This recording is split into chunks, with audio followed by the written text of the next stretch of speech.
Et pour parler de la situation en Ukraine, avec nous en plateau, Pierre Laurin, bonjour. Bonjour. Vous êtes journaliste, spécialiste de la Russie et du monde post-soviétique. D'abord, cette libération de ces 12 observateurs de l'OSCE ce matin, on peut l'interpréter comment ? On peut l'interpréter par le fait que malgré les violences qui se généralisent dans l'Est et le Sud de l'Ukraine, il y a tout de même quelque part des gestes de bonne volonté. Normalement, cette libération aurait dû être acquise hier. Ce sont les événements qui ont fait que ça a été retardé. Mais ce qui est important, c'est que la Russie, pour obtenir la libération de ses représentants de l'OSCE, a été obligée d'envoyer son représentant des droits de l'homme, Vladimir Loukine, sur place. Et il n'y a que comme cela que l'on a pu obtenir la libération de ces observateurs. Donc geste de bonne volonté, clairement, du pouvoir à Moscou ?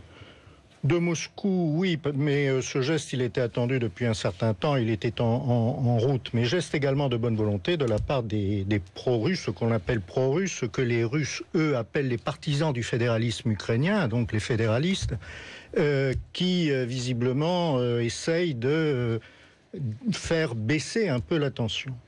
On va peut-être pas aussi maintenant parler des sanctions. Est-ce que les premières sanctions sont efficaces et est-ce qu'on peut s'attendre à d'autres sanctions ?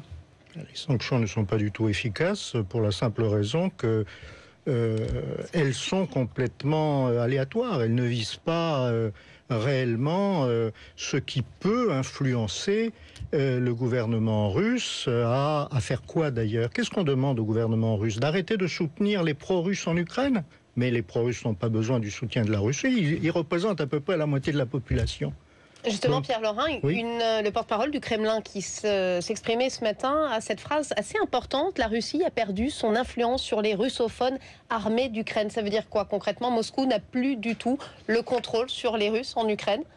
La Russie n'a qu'un contrôle très limité, effectivement, tout simplement parce qu'elle peut effectivement avoir des contacts avec les groupes d'insurgés qui sont effectivement à la base de ce mouvement, mais il n'a aucune influence, en revanche, sur la population elle-même. Lorsque, pour l'armée ukrainienne, cela semblait facile de prendre Slaviansk, où il ne devait y avoir qu'une centaine ou 150 militants purs et durs, il se trouve complètement bloqué. Pourquoi ? Parce que la population de Slaviansk va au-devant des chars en disant « Non, non, vous ne passerez pas la population, non pas les groupes armés ». C'est-à-dire que on est dans une situation insurrectionnelle en Ukraine de l'Est et du Sud. Et il faut comprendre que dans ce débat Est-Ouest, il n'y a pas de bons et de mauvais, il n'y a pas de gentils et de méchants. Ça veut dire que la communauté internationale se trompe quand elle souhaite des sanctions envers Moscou ? Ça veut dire que, d'une part, il faut être idiot, franchement, pour imaginer que des sanctions, et surtout ce type de sanctions, peuvent influer n'importe quel gouvernement que ce soit. Un gouvernement qui a pris des décisions politiques de faire ceci ou cela ne se laisse pas intimider et surtout il ne recule pas devant ce genre de sanctions. On est dans la démonstration, on est dans quelque part une attitude qui est celle des parents qui grondent leur enfant qui a mal agi. Vous imaginez gronder Vladimir Poutine en lui disant « c'est pas bien ce que tu as fait ». Non, ça ne va nulle part, c'est complètement ridicule. Alors jamais le nombre de victimes n'avait été aussi important au vu des derniers développements et des dernières images qu'on voit. Est-ce qu'on peut parler réellement aujourd'hui de guerre civile ? On est au bord, effectivement, d'une guerre civile. Il y avait le 17 avril, au moment des négociations de Genève, l'espoir d'une sortie de crise.